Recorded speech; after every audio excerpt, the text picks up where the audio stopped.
Hey everyone, I really hope you all are having a very good day and a very fine morning. So, আশা করি আপনারা সবাই ভালো আছেন।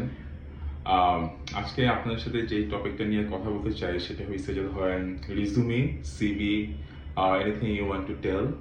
So, আমার অনেক junior and like friends, they question me a lot about how they should write their CV and they're applying in many different companies but not getting the call.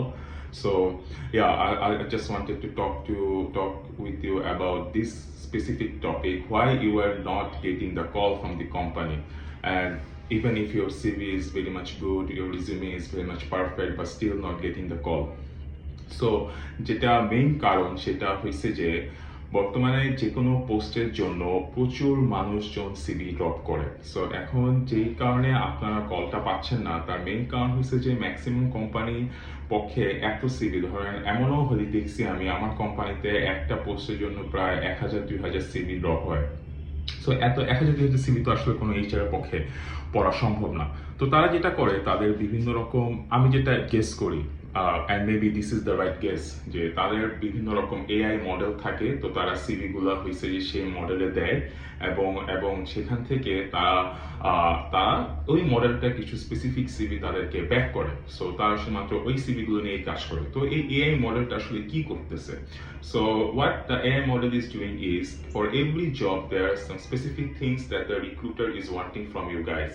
So that keyword or that special things are fed into that AI model, and after the CV is given, all the CVs are given into that AI model. That AI search for that keywords in every CV, and if the CV has that keyword, then that CV is accepted by that AI model.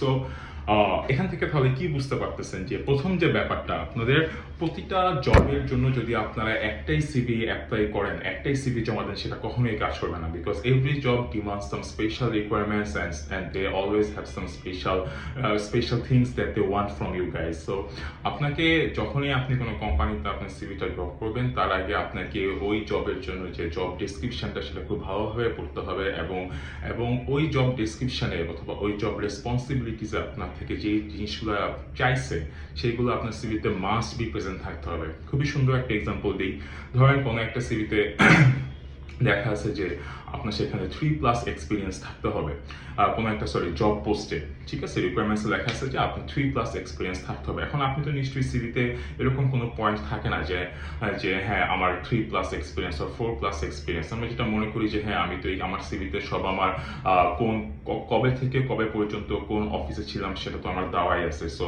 এভাবেই তো calculation করলে হয়ে যেতেছে যে আমার কত বছর experience হয়েছে, but no, the AI model will not go into deep that.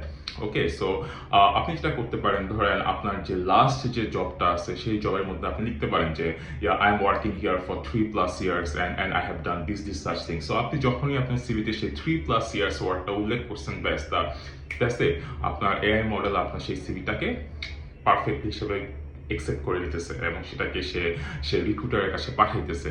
So এরকম ধরেন আরও থাকতে পারে যে আপনাকে রিডাক্স টুল কিটে প্রফিসিয়েন্সি হইতে হবে অথবা নেক্সট জিএস এ প্রফিসিয়েন্ট হইতে হবে। সো আপনি আপনার সিভিতে রিঅ্যাক্ট অনেক কিছু লিখছেন কিন্তু নেক্সট ওয়ার্ডটা বাদ পড়ে গেছে।